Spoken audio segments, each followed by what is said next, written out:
Welcome back, ladies and gentlemen. Today's grown folk conversation comes from two different sisters, two different clips, and they're basically letting us women know a few things. They're giving us a piece of their mind. Let's get into the clips, and then we'll come back and break them both down. Don't forget to like and subscribe.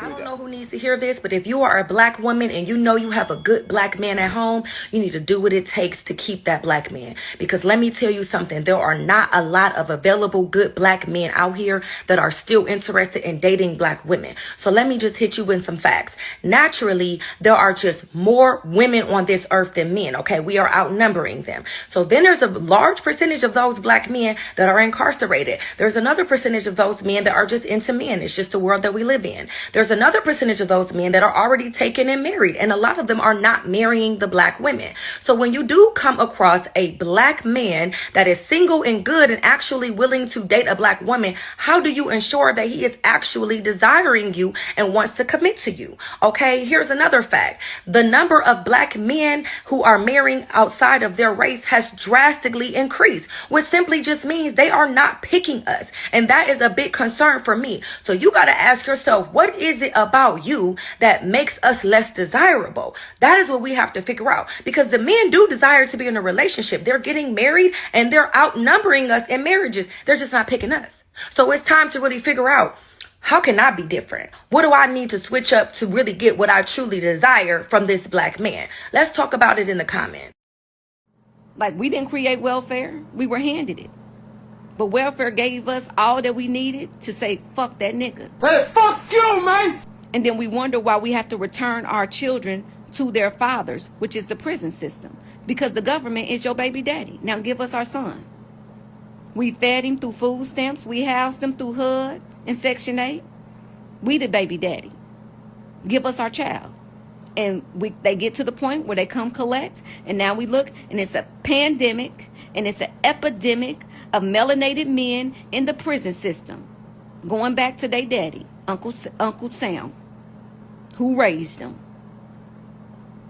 via food stamps and welfare and Section 8.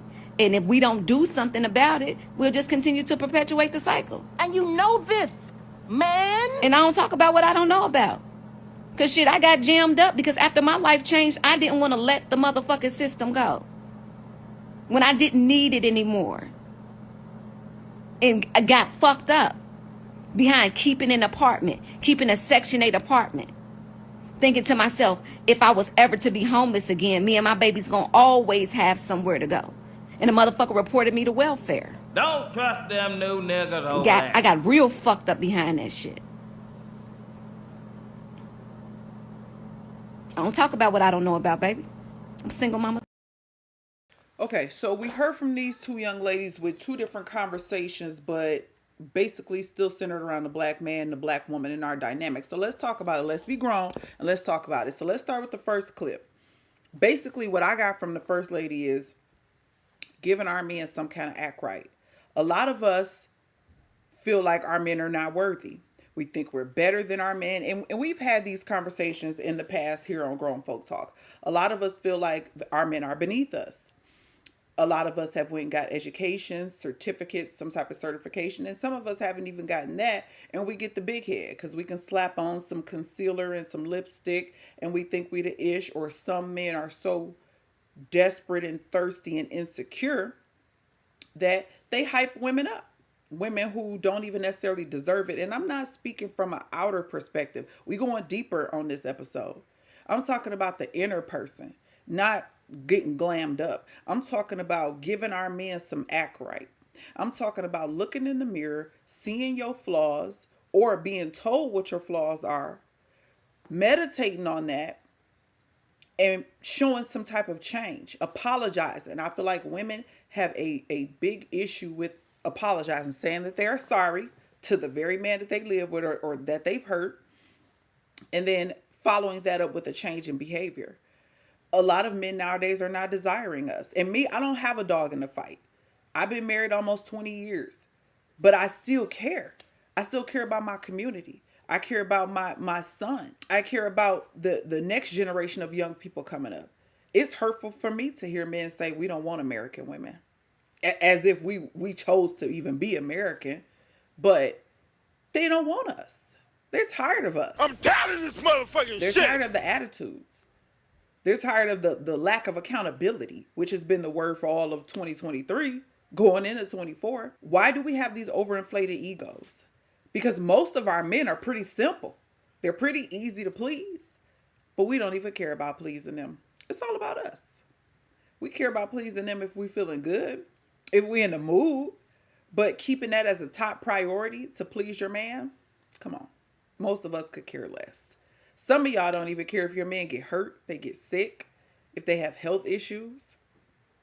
Some women don't even care enough about their man to cook something decent. They don't care about their children. They live out of a microwave. I've heard some men say that they'll be gone all day and come home and they woman ain't cleaned up or nothing.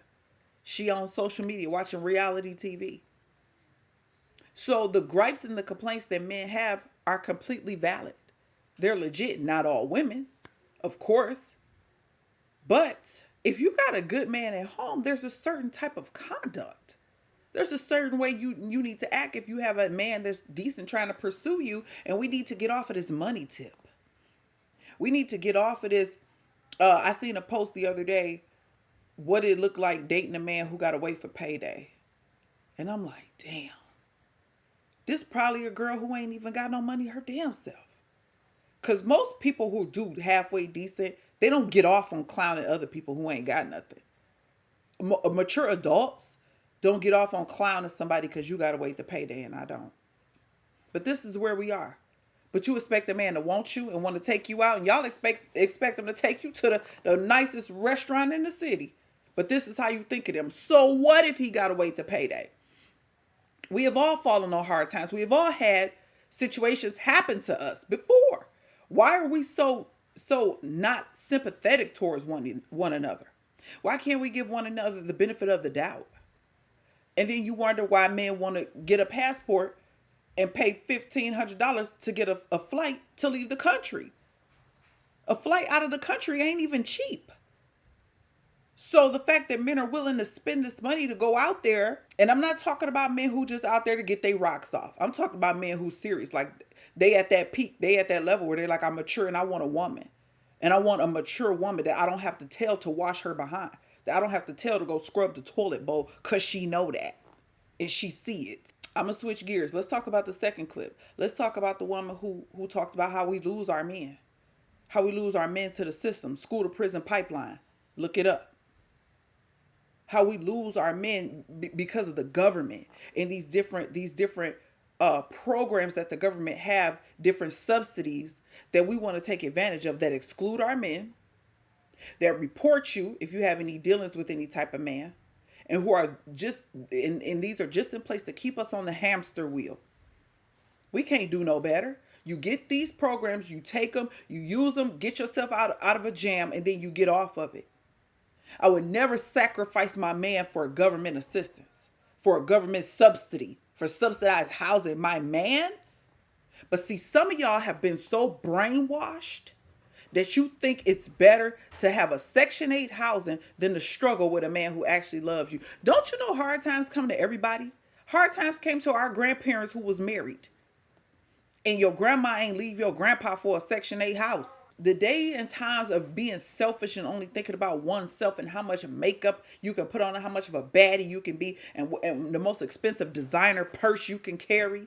Those days are over with. Men are disgusted. They're tired. They're tired of our fat asses, if I can say it like that. You fat bitch. They're tired of our weight. They're tired of our mouth, our attitude, the artificial stuff. They're sick of all of it. And I don't understand how we can say we love them and we want them, but we act so shitty towards them. Y'all know the saying you get more flies with honey than with poop? I don't get that. I don't get why you wouldn't, if your man gives you a critique, the privacy of your own bedroom, just the two of you, and he gives you a critique and you get an attitude and won't implement it. And you wonder why you never get married. Or we got so many people divorcing like crazy. In 23, so many people got divorced. It was crazy and sad. We got to be the change that we want to see. Not no politician, not no celebrity. We got to give our men some act right. Yes, us. And I'm not saying all men are perfect. Men need to clean up and straighten their behinds up too. But that's not what I'm talking about. I'm talking from woman to woman. The clips that we saw were from women to women. And women get upset because they don't want us to say anything. We can't say anything. We can't correct each other's behaviors. Nope. But I beg to differ. Because your mama was the first teacher you had. So women got to get back used to other women teaching them and telling them something. Hey, you notice how more black men get married, but not 2 black women? According to the stats, I don't know. I haven't really looked into the stats, to be honest. But this is what they say. They say it's more women than men. This is what they say. So with that being said, if this man want me to spend less time out in the streets and more time at home, okay, I can do that to appease him because I'm going to want him to do something to appease me. If he tell me I need to switch up my wardrobe, he don't like how I'm dressed and he don't want everybody in the streets to see that, then okay. But we so attention crazy, so attention thirsty. You can have your own man, but you still want everybody, all the other men to look at you and want you and desire you. For what? If you ain't finna sleep with them, what's the point? Message.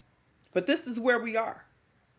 And for those of you who like to comment on me and my husband, shout out to Ghetto Talk, that come on our videos and say, why we got to talk about the negative stuff? Are people down in our own people? First of all, we react to clips that other people created. That you done did. You done did this foolishness. You done uploaded it on the internet. Now you mad because we got something to say about it. We're putting a spotlight and attention on it, and then we're giving solutions and answers to correct the behavior to grow and be better as a community. You can't silence us. You don't want to silence the ratchetness, but you want to silence somebody with some common sense. That don't add up. Hell no! I'm going to end this video here. It's been another episode of Grown Folk Talk with your host, B. Don't forget to give me a like and subscribe, and I'm going to catch y'all in the next one.